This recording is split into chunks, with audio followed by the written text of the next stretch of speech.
Good evening, dear students. We are trying to understand from our earlier knowledge about moving coil galvanometer, conversion of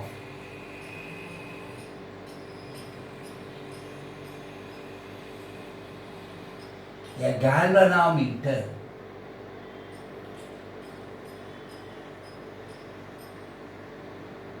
into an ammeter.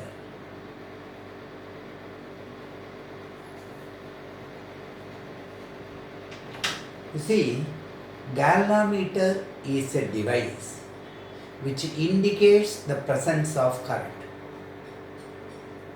whereas ammeter is the device to measure the current for different ranges. ஒரு galvanometer-ஐ எவ்வாறு அம்மீட்டராக மாற்றுவது என்பதனை பற்றி இந்த அமைப்பிலே முதலில் தெரிந்து கொள்ள இருக்கின்றோம். மூவிங் காயில் galvanometer என்று சொல்லக்கூடிய இயங்கு சுருள் galvanometer என்பது நமக்கு ஃப்ளமிங்கினுடைய வலக்கை விதி, இடக்கை விதி என்று இரண்டு விதிகளை பற்றி குறிப்பிட்டிருந்தோம்.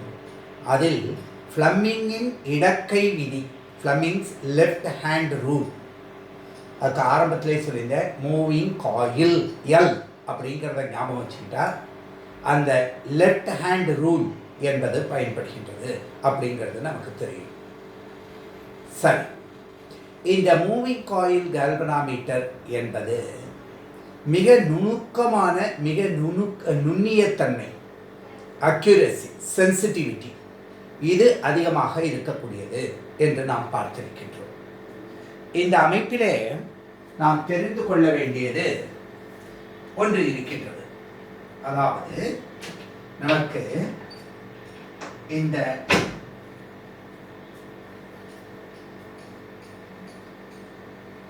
மூவிங் காயில் இயங்கு சுருள் galvanometer சஸ்பெண்டட் டைப்பாக இருக்கக்கூடியதனை, தொங்குதாக இருக்கக்கூடியதனை நாம் என்ன செய்ய முடியும்?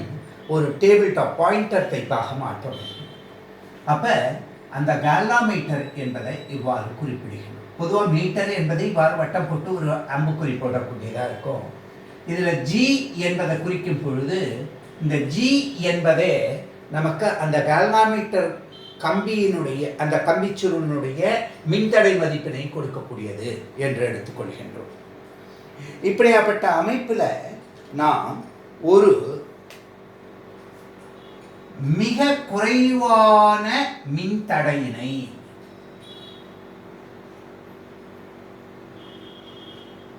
இந்த மின்தடையினை பக்க இணைப்பதில் இணையத்தடம் என்று சொல்லுவோம்.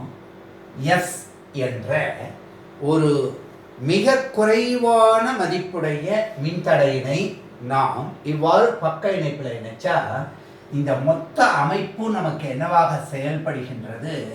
ஒரு அம்மீட்டராக செயல்படுகின்றது.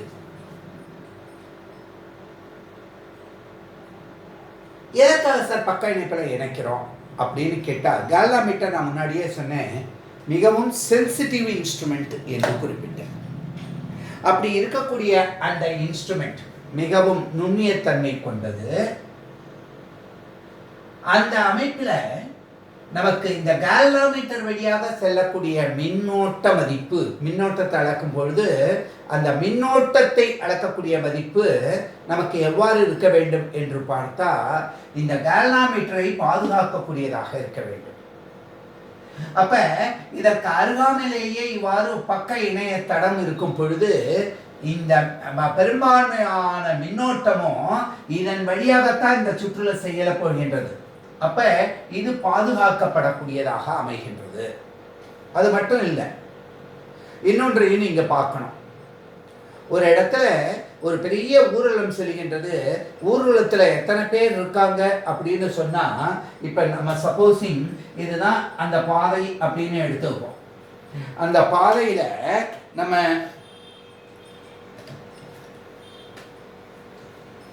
இப்ப இந்த பாதையை இப்படி எடுத்துக்கிட்டோம் அப்படின்னு சொன்னா இந்த பாதையோடையே இந்த ஊர்வலத்தில் செல்கின்ற மக்கள் பூரா நமக்கு அவர்கள் கூடவே செல்வதாக எடுத்துக்கொண்டா நம்ம எத்தனை பேர் போறாங்கிறத கணிக்க முடியாது. அப்ப நம்ம என்ன செய்யறோம், இந்த இடத்துல இந்த மட்டத்துக்கு ஒரு உயர்ந்த மட்டமாக ஒரு அமைப்பினை கொடுத்தோம் அப்படின்னு சொன்னா, இங்க இருந்து கண்காணிக்கும் பொழுது இந்த தலைவர்கள்லாம் இந்த டயஸ் மேல நிற்பாங்க பார்க்கலாம். அப்ப ஊர்வலமானது இவ்வாறு செல்லும் பொழுது இவர்களுக்கு இந்த இதுல எத்தனை பேர் செல்கின்றார்கள் என்பதனை பார்க்க முடியும்.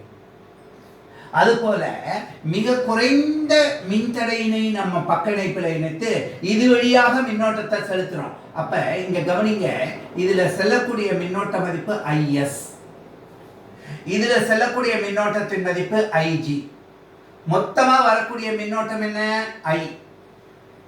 இப்ப நம்ம கணக்கிட போறது I தான்.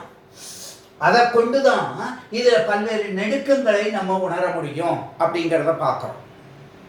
அப்ப இந்த அமைப்பு நமக்கு நல்லா புரியுது. இப்ப இந்த மின்தடை மதிப்பு S, இதனுடைய மதிப்பு G, இந்த மதிப்பு. இப்ப பொதுவாக ஒரு பக்க இணைப்புல 2 மின்தடைகள் இருக்குன்னு வச்சுங்க, கால்வாமீட்டர், ஷண்ட் அப்படிங்கறதெல்லாம் கொஞ்சம் மறந்துடுவோம். ஏன்னா இந்த பக்க இணைப்புல இணைக்கிறது இந்த பேர் என்ன அப்படின்னு சொல்லியிருந்தேன், ஷண்ட் ரெசிஸ்டர் அப்படின்னு சொல்லியிருந்தேன். பக்க இணைப்புல இப்போ ட்ரெயினில், ரயில்வே தண்டவாளங்கள் எல்லாம் கூட பக்க இணைப்பாகத்தான் இருக்கும். அப்போ அந்த ஒரு ட்ரெயினை இன்னொரு ட்ரெயினுக்கு ஒரு ட்ராக்லேருந்து இன்னொன்றுக்கு போகிறதுனா ட்ரெயின் ஷண்டிங் மேலே இருக்குது அப்படின்னு சொல்லுவாங்க. ஷண்ட்டுங்கிறது பக்க இணைப்பில் இருந்தாக்க ஷண்ட்டுங்கிற வார்த்தையை பயன்படுத்துவோம். சரி, இப்போ இந்த மாதிரி பக்க இணைப்பில் 2 மின்தடை இருந்தால் இந்த புள்ளிக்கும் இந்த புள்ளிக்கு நடுவில் இருக்கிற மின்னழுத்த வேறுபாடு, இந்த கால்வாமீட்டரில் ஏற்படக்கூடிய மின்னழுத்த வேறுபாடு, இதில் இருக்கிற மின்னழுத்த வேறுபாடு எல்லாத்துக்குமே சமம். என்ன சார் சொல்ல வரீங்க அப்படின்னு கேட்டால், பக்க இணைப்பில் பொட்டன்ஷியல் நிலையாக இருக்கும், தொடர் இணைப்பில் மின்னோட்டம் நிலையாக இருக்கும், PP CC அப்படின்னு நான் சொல்லியிருக்கேன் உங்களுக்கு. அப்ப இங்க மதிப்புல மொத்த மின்தடை மதிப்பு இதுல என்ன அப்படின்னு கேட்டா, 2 மின்தடைகள் GS by G plus S, R1 R2 by R1 plus R2 என்று எடுப்பது போல இது மொத்த மதிப்பு. அப்ப இதனை இந்த மொத்த மின்னோட்டம் I என்பதனால பெருக்கினா இது எதுக்கு சமமா இருக்கணும் அப்படின்னு பார்க்கும் பொழுது, இந்த கால்வாமீட்டர்ல போகக்கூடிய மின்னழுத்த வேறுபாடு என்ன இந்த முனைகளுக்கு இடையில அப்படின்னு பார்த்தா IG into G என்பதாக இருக்கு. அது எதற்கும் சமமா இருக்கணும், இந்த IS into S என்பதற்கு சமமா இருக்கணும். ரொம்ப எளிமையான ஒரு கருத்து, புரிஞ்சுக்கிடுங்க.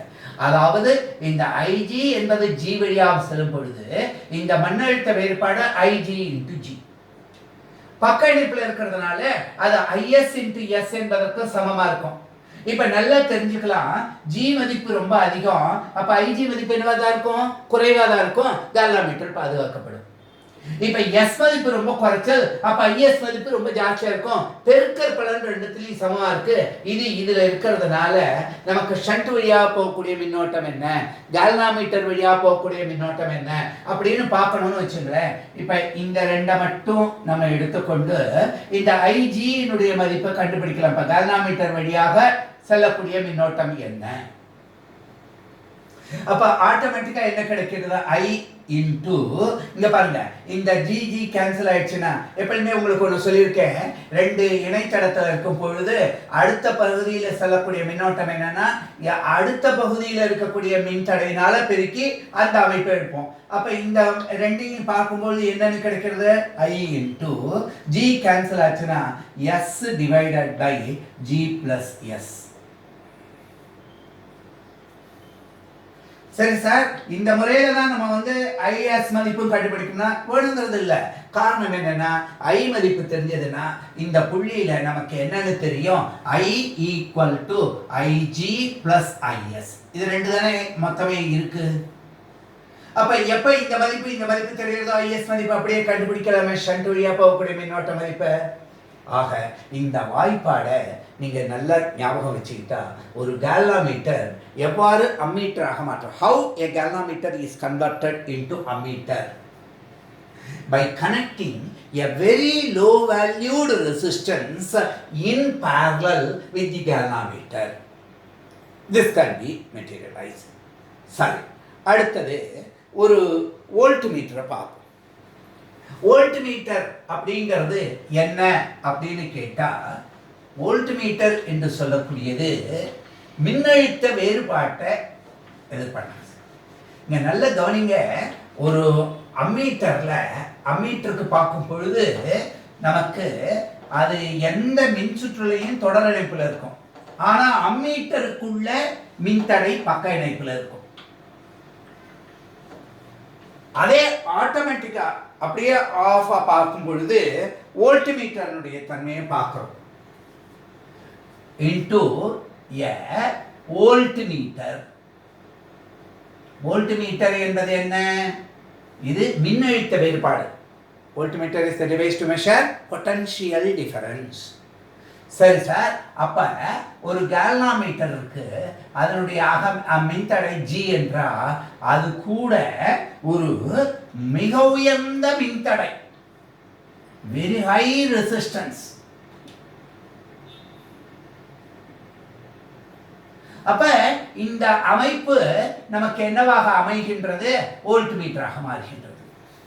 அப்ப இதுல இங்க வரக்கூடிய மின்னோட்டம் என்ன? I. அதே மின்னோட்டம் தான் கேல்வானோமீட்டர்லையும் போகிறது, இதுலையும் போகிறது.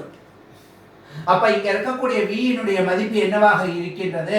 I into G plus R. ஏன்னா ரெண்டு மின்தடைகளும் ஒன்று கொண்டு தொடர் இணைப்புல தானே இருக்கு. ஆக இந்த வாய்ப்பாடு ரொம்ப எளிமையாக அமைஞ்சிருது. பல்வேறு நடுக்கங்களை எப்படி கண்டுபிடிக்கிறது, இந்த வோல்ட்மீட்டர் வேணும் அப்படின்னு சொன்னால் எப்படி அதை பயன்படுத்துறது அப்படிங்கிறதெல்லாம் நம்ம இப்போ ஒரு எளிமையான கணக்கு ஒன்று போடுவோம். போட்டு பார்த்தோம்னா நமக்கு அது தெரியும்.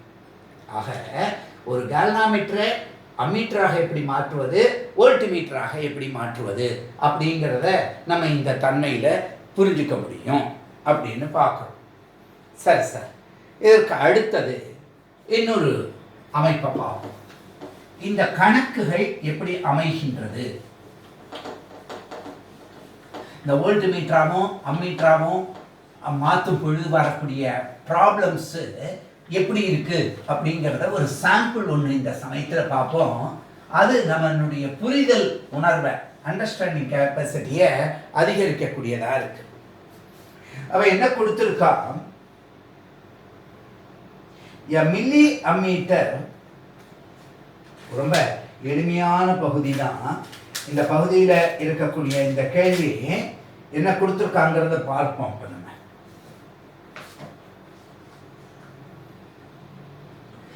Milli ammeter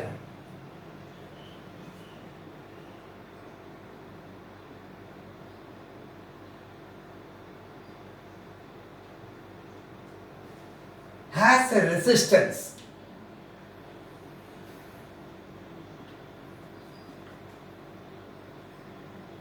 of 10 ohm and a range. எதுவரையும் அந்த அம்மீட்டரில் அளக்க முடியுமா? 0லேருந்து 20 மில்லி ஆம்பியர் வரையிலும். இந்த மாதிரி நம்ம எது வேணாலும் வச்சுக்கலாம். மில்லிமீட்டர், மைக்ரோமீட்டர், அம்மீட்டர் என்றெல்லாம் நம்ம ஆம்பியர்லேயே எடுத்தால் அம்மீட்டர்னு சொல்லுவோம். மில்லி ஆம்பியரில் மெஷர் பண்ணினோம்னா மில்லி அம்மீட்டர்னு சொல்ல போகிறோம். சரி, how would you, என்ன கேட்டிருக்கான் பாருங்க, how would you convert it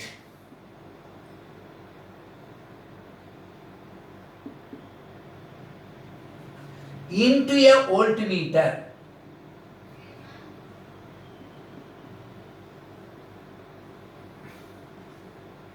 to read 100 volt.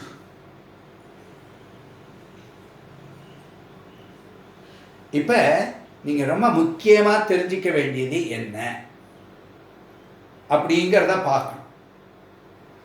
ரொம்ப எளிமையான ஒரு கேள்வி இது.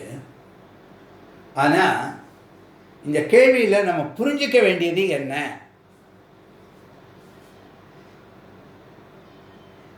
இந்த மில்லி அம்மீட்டருக்கு அந்த அம்மீட்டர்னுடைய ரெசிஸ்டன்ஸு 10 ஓம்னு கொடுத்துருக்காங்க. அதில் எவ்வளோ வரையிலும் மேக்ஸிமம் கரண்ட்டு 20 மில்லி ஆம்பியர். இந்த 20 மில்லி ஆம்பியருங்கிறது எங்கே போகிற கரண்ட்டு? அந்த கேல்வனாமீட்டர் வழியாக போகிற கரண்ட். அப்போ ஃபஸ்ட்டு நீங்கள் இந்த ஒரு படத்தை ஞாபகம் வச்சுங்க. இந்த கேல்வனாமீட்டரில் இப்படி இருக்கக்கூடியதில் ஒரு ஷண்ட் ரெசிஸ்டன்ஸ் போட்டு நம்ம இதை மில்லி மீட்டராக மாற்றிருக்கோம். இங்கே ஐ அப்படிங்கிற கரண்ட்டு, இதில் ஐஜிங்கிற கரண்ட்டு, இங்கே ஐஎஸ்ங்கிற கரண்ட்டு இந்த மாதிரி போயிருக்கும். புரியுதா? இப்ப இந்த மதிப்பு இருக்கு. இந்த மதிப்பு வச்சுக்கிட்டு இப்ப என்னவா மாற்ற வேண்டியிருக்கு? இந்த செட்டப்பை ஒரு ஹை ரெசிஸ்டன்ஸ் ஒன்று கூட சேர்த்தாதான் வோல்ட் மீட்டரா மாற்ற முடியும். ஜி ஆர் அப்படிங்கிறத போட்டாதான் மாற்ற முடியும். அப்ப அந்த மதிப்பு எப்படி கண்டுபிடிக்கிறது? இது ரொம்ப ரொம்ப ரொம்ப முக்கியமான ஒரு பகுதி. இப்ப அவன் என்ன சொல்றான்? இந்த வோல்ட் மீட்டர் எதுவரையிலும் அளக்க வேண்டி இருக்குன்னா வியோட மதிப்பு 100 வோல்ட்னு கொடுத்துருக்கான். அப்ப அது கூட நம்ம இணைக்க வேண்டிய ஆர்னுடைய மதிப்பு என்ன அப்படிங்கிறத பார்த்தா நமக்கு இது கண்டுபிடிக்கலாம் இல்லையா? அப்ப இந்த ஆர்னுடைய மதிப்பு என்ன அப்படின்னு பார்த்தா அந்த வோல்ட் மீட்டர் எப்பவுமே தானே R V equal to IR. என்ன வாய்ப்பாடு? V equal to IR. அப்ப ஆர் ஈக்குவல் டு என்ன? V divided by I. அப்ப வி ஈக்குவல் டு இங்க என்னவா இருக்கு? ஐஜி. இங்க பாருங்க, வி டிவைடட் பை ஐஜி. இவன் இங்க வி மதிப்பு 100 வோல்ட்னு கொடுத்துருக்கான். இந்த மதிப்பிலிருந்து எந்த மதிப்பை நம்ம கழிக்கணும்? அந்த கேல்வனாமீட்டருடைய ஜி மதிப்பை கழிக்கணும். கேல்வனாமீட்டருடைய மதிப்பு என்னன்னு கொடுத்துருக்காங்க? இங்க 10ன்னு கொடுத்துருக்காங்க.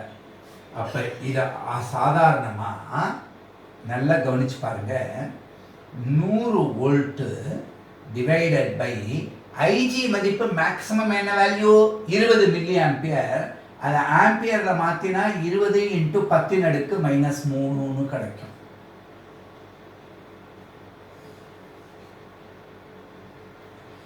அப்ப இந்த மதிப்புலேருந்து இந்த ஜியோட மதிப்பு 10 ஓம் அப்படின்னு இந்த இடத்துல கொடுத்துருக்காங்க இல்லையா? அந்த மதிப்பை கழிக்கும். மெதுவாக போடுறேன், ஒவ்வொன்றும் எப்படி வர்றதுங்கிறத சொல்லி. அப்ப அந்த மதிப்பை போடும் பொழுது இந்த மதிப்போட வேல்யூ நமக்கு என்ன கிடைக்கிறது அப்படின்னு கேட்டா, இங்க பாருங்களேன், இந்த 10⁻³ 1 போயிடுச்சுன்னா 2ன்னு இருக்கா? அப்ப இங்க 50ன்னு ஆகுமா? இந்த 10⁻² மேல போச்சுன்னா பிளஸ் ஆகுமா? அப்ப 50 கூட 2 0 சேர்ந்தா 5000ன்னு கிடைக்கிறது.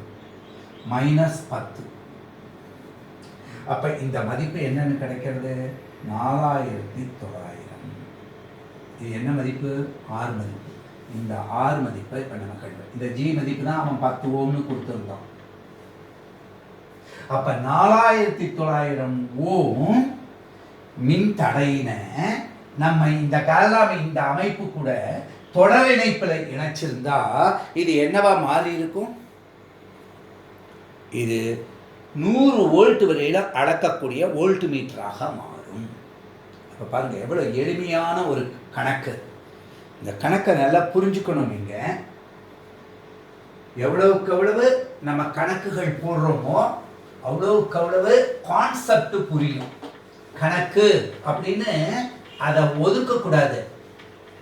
அந்த எடுத்து ஒவ்வொரு ஸ்டெப்பா நம்ம போட்டுட்டே வந்தா அது மிக எளிமையாக நமக்கு புரியக்கூடியதாக இருக்கும்.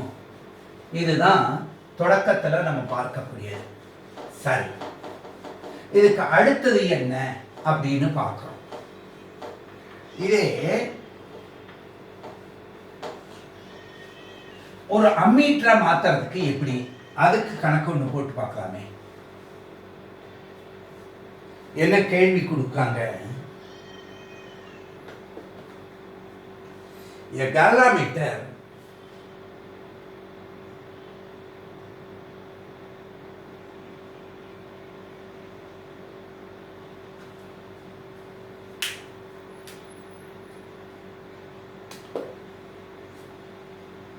gives full scale diffraction. Full scale டிஃப்ளெக்ஷன்னா என்ன சார் அர்த்தம்? இந்த காலோமீட்டரில் இந்த இடத்துல 0ன்னு ஆரம்பிச்சு இங்கே மேக்ஸிமம் வரையிலும் கொடுக்குறாங்க இல்லையா, அந்த குறி அம்புக்குறியானது பைவட் டைப் காலோமீட்டரில் இது இங்கேருந்து இந்த வரையிலும் போகிறதுக்கு இந்த மேக்ஸிமம் ரேஞ்ச், அதுக்கு தான் ஃபுல் ஸ்கேல் டிஃப்ளெக்ஷன் அப்படின்னு பேர். ஃபுல் ஸ்கேல் டிஃப்ளெக்ஷன் அந்த காலோமீட்டர் கரண்ட் என்னவா இருக்கு பார்த்தீங்க, வித்து 0.2 மில்லி ஆம்பியர். அப்படின்னா என்ன சார் அர்த்தம்? ஐஜி மதிப்பு கொடுத்துருக்காங்கன்னு அர்த்தம். ஃபுல் ஸ்கேல் டிஃப்ளெக்ஷன் அப்படின்னு கொடுத்துட்டாலே நம்ம என்னன்னு இதை குறித்து வச்சுக்கணும். கணக்கில் கொடுக்க மாட்டாங்க, நம்ம குறித்து வச்சுக்கணும். ஐஜி மதிப்பு கொடுத்துருக்காங்க, அந்த மதிப்பு வந்தாச்சு நமக்கு. இப்போ சரி, the resistance of the coil, அந்த ஜியோட மதிப்பு என்னன்னு கொடுத்துருக்கான்? 1000 ஓம் அப்படின்னு கொடுத்துருக்கான். How can you convert it, இதனை an ammeter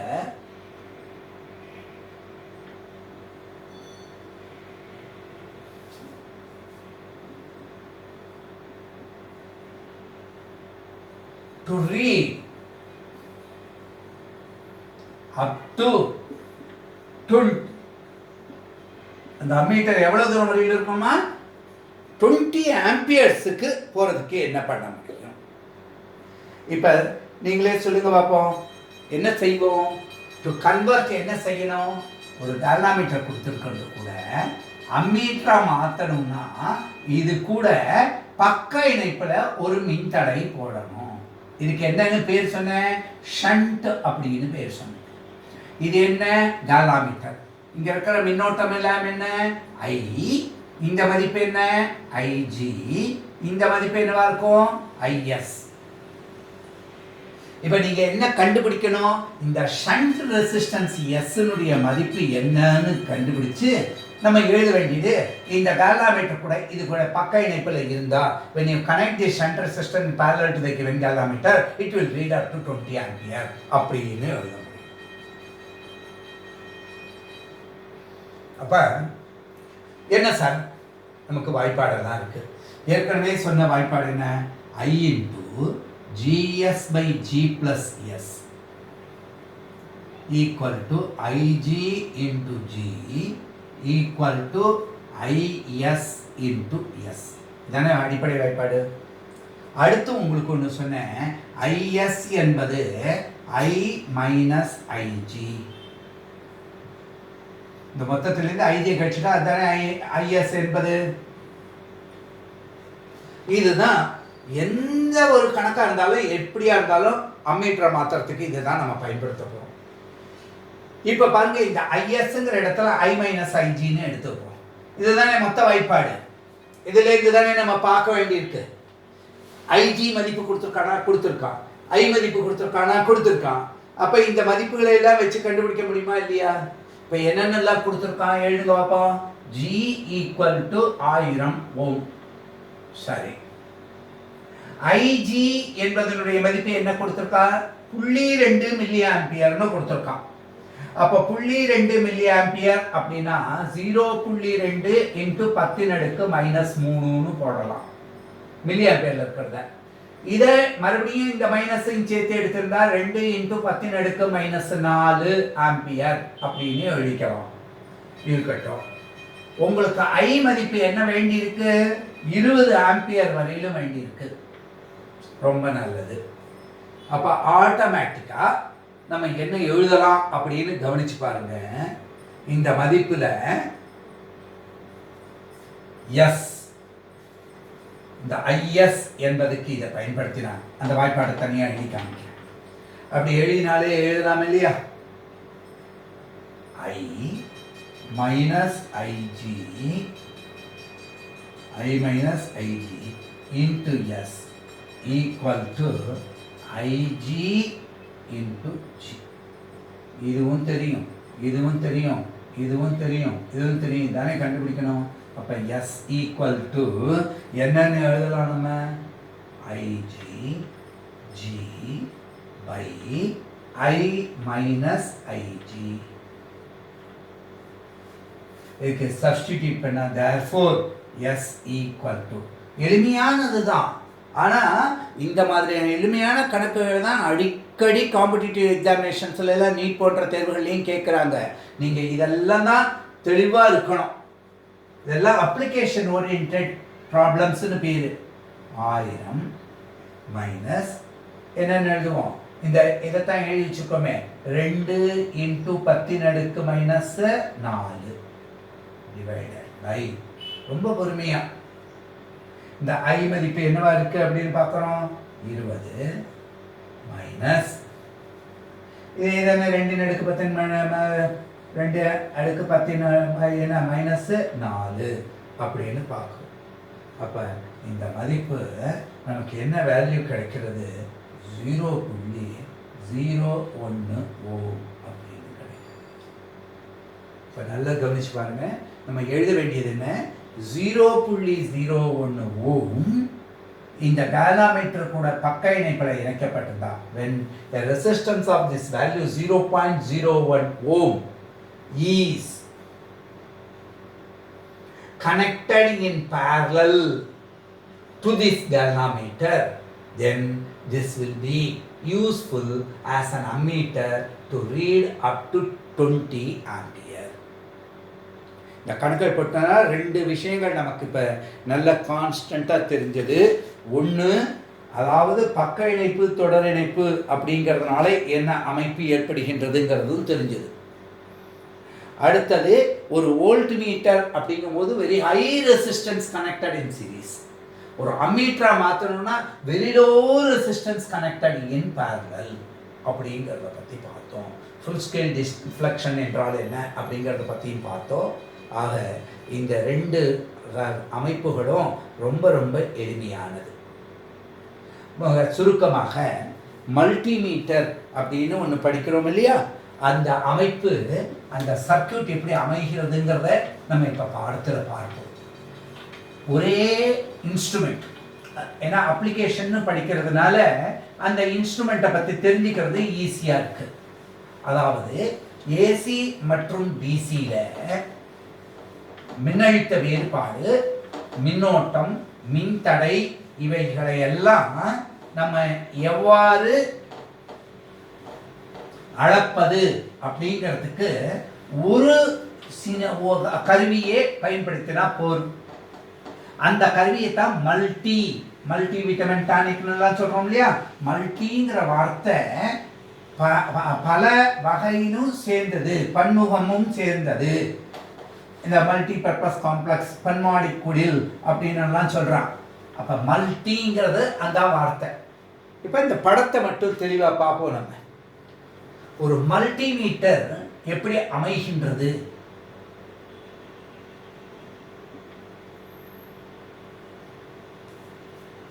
இப்படி பார்க்கும் பொழுது என்ன தேவையா இருக்கு? ஒரு கால்வாமீட்டர் தேவையா இருக்கு. அப்ப இந்த கால்வாமீட்டருக்கு இப்படி ஒரு வயர் எடுத்து இப்படி ஒரு வேரியபிள் பாயிண்ட் ஒன்று கொடுத்துறோம், சுவிட்ச். சரி சார், இன்புட்டு இங்கேருந்து கொடுக்க போறோம். இந்த இன்புட்டு எப்படி இருக்கலாம் அப்படின்னு பார்த்தா, இது ஏசியா இருக்கலாம், ஆல்டர்னேட்டிவ் கரண்டா இருக்கலாம், அல்லது டிசியா இருக்கலாம். எதா இருந்தாலும் இந்த கிரவுண்ட் பாயிண்ட்ங்கிறது ஒன்று இருக்கு, இந்த பாயிண்ட் ஒன்று கொடுத்துருக்கோம், இந்த பாயிண்ட் ஒன்று கொடுத்துருக்கோம். இதில் என்ன அப்படின்னு பார்த்துங்க, இதுலேருந்து இப்படி ஒரு டயோடு கனெக்ஷன் பண்ணி கொடுத்துருந்தா இது என்ன பாயிண்ட்டு? AC point. இது என்ன பாயிண்டா இருக்கு? DC point. எப்படியுமே லைவ் கிரவுண்டுன்னு 2 வயர் வரும். அப்போ அதில் ஏசி இன்புட்டாக இருந்தால் இந்த பாயிண்டில் கொடுப்போம். அது இந்த பிஎன் சந்தி டயோடு வழியாக செல்லும் பொழுது ரெக்டிஃபை ஆகி டிசியாக மாறிடுறது, இந்த பாயிண்ட்டுக்கு வந்துடுறோம். டிசியாக இருந்தால் டைரெக்டாக இதுக்கே கொடுத்துட்றோம் ப்ளஸ் மைனஸில். இது எர்த் பாயிண்ட் இப்படியே வச்சுக்கணும். சரி சார், இப்போ இந்த கால்வாமீட்டருக்கு என்ன செய்கின்றோன்னா, இந்த இடத்துட்ட பல்வேறு அமைப்பில் இருக்கக்கூடிய மின்தடைகளை, மிக குறைந்த மதிப்புடைய மின்தடைகளை இப்படி சேர்த்துக்கணும்.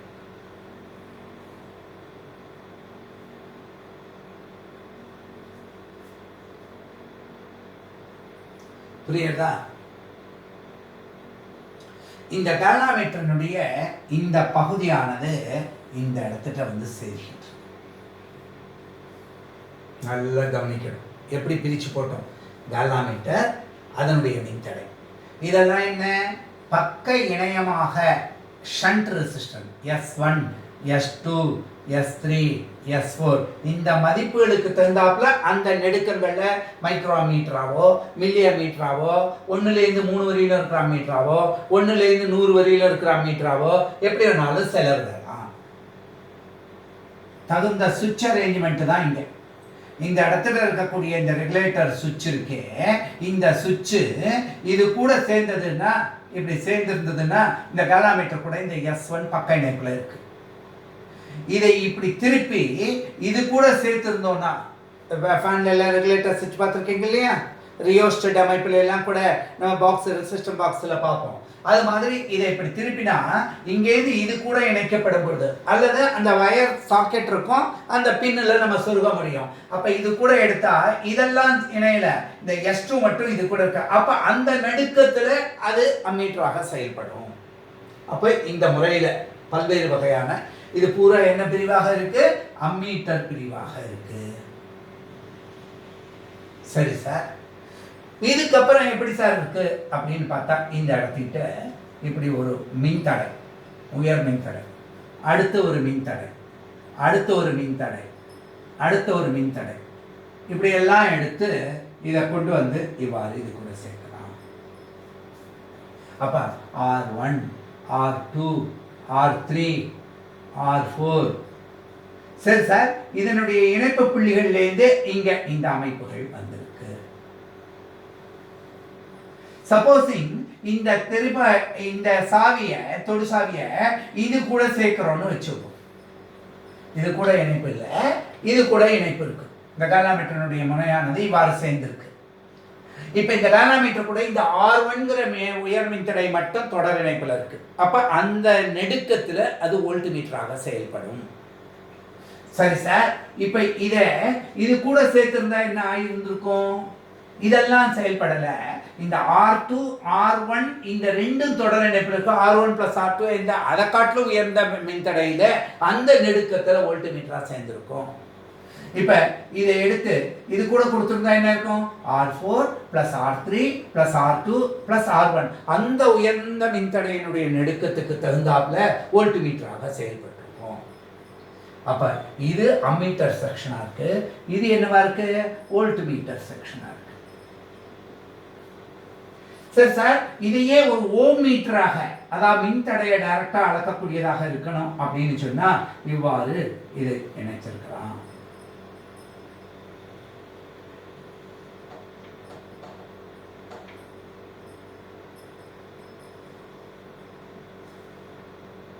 நல்லா கவனிச்சு பாருங்க.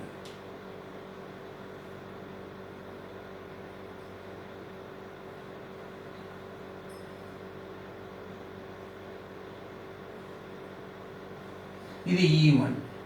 ஏன்னா ஓம் அப்படிங்கிறது ஒரு மின்னழுத்தத்தையும் சேர்த்து தான் நம்ம பார்க்க முடியும். அப்ப இது R1, R2 அப்படின்னு எடுக்கும் பொழுது இந்த மதிப்பு இது கூட இணைக்கப்படும் பொழுது ஒரு மின்தடை மற்றும் மின்கலத்தோட தொடர் இணைப்பில் இருந்து இந்த சுற்று பூர்த்தி அடைகின்றது. அந்த நெடுக்கத்தில் ஓமீட்டராக கிலோ ஓம், மெக் ஓம் என்றெல்லாம் நம்ம எடுக்கும் பொழுது இந்த அமைப்புக்கு தகுந்தாப்புல செயல்படுத்த முடியும். அப்ப இங்க பயன்படுத்தும் போது இந்த மின்னழுத்த வேறுபாடு, இந்த மின்னழுத்த வேறுபாடு டோட்டல் மதிப்பு, இந்த புள்ளியில் இருக்கும்போது R2 E2 மட்டும்தான் நமக்கு பயன்படக்கூடியதாக இருக்கு. ஆக இந்த முறையில் ஒரு மல்டிமீட்டர் என்பது ஏசி மற்றும் டிசியை அது ஒரு ஜங்ஷன் டையோடு பயன்படுத்தி ரெக்டிஃபையர் யூனிட்டை பயன்படுத்துகிறோம். இப்படி பல்வேறு நெடுக்கங்களுக்கு பல்வேறு மின்தடைகள் பக்க இணைப்பில் இருக்கும் வகையிலோ அல்லது தொடர் இணைப்பு வகையிலையோ வைத்துக்கொண்டு நாம் செயல்படுத்த முடியும். இந்த பகுதி என்ன பகுதியாக செயல்படுறது அப்படின்னு சொன்ன ஓம் மீட்டர் என்ற பகுதியாக செயல்படுகின்றது. ஆக நமக்கு ஒரு உபகரணம், ஒரு கருவி, மின் கருவி மல்டிமீட்டர் என்று சொல்லக்கூடியது எப்படி செயல்பட முடியும். ஓம் மீட்டர், அம்மீட்டர், கல்னாமீட்டர், மல்டிமீட்டர் என்றெல்லாம், மீட்டர் என்றால் மெஷரிங் டிவைஸ், அளக்கும் கருவி. இதைத்தான் நம்ம இந்த பகுதியில் தெரிஞ்சுக்கிட்டு இருக்கோம். இதுக்கு மேற்கொண்டு நம்ம இந்த பகுதியில் நிறைய கணக்கு பின்னாடி இந்த பாடத்துக்காக கணக்குகள்னு போடும் பொழுது எளிய எளிய கணக்குகள்லேருந்து ஆரம்பிச்சு, ஏன்னா காம்படிட்டிவ் எக்ஸாமினேஷனுக்கு எந்த பகுதிகள் முக்கியம் அப்படின்னு கேட்டால் இதெல்லாம் முக்கியம். ஏன்னா இந்த நெடுக்கத்தில் செயல்படுறத அந்த நெடுக்கத்தில் இருக்கக்கூடிய அம்மீட்டராவோ அல்லது அம்மீட்டர் வோல்ட்மீட்டராவோ கேல்வாமீட்டரை எவ்வாறு மாற்றுவது என்பதெல்லாம் பற்றி தெரிந்து கொள்ளக்கூடியதுக்கு தான் இந்த வகுப்புகள் ரொம்ப ரொம்ப பயனாக இருக்கும் அப்படின்னு நினைச்சிருக்கோம். தொடர்ந்து நாம் பார்ப்போம்.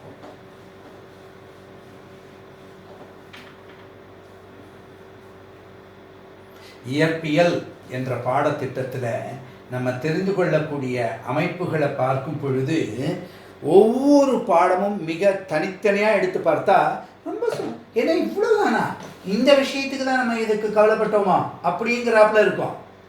ஆனால் மீள்பார்வை என்று சொல்லக்கூடியது தான் இங்கே ரொம்ப ரொம்ப முக்கியமான கருத்து.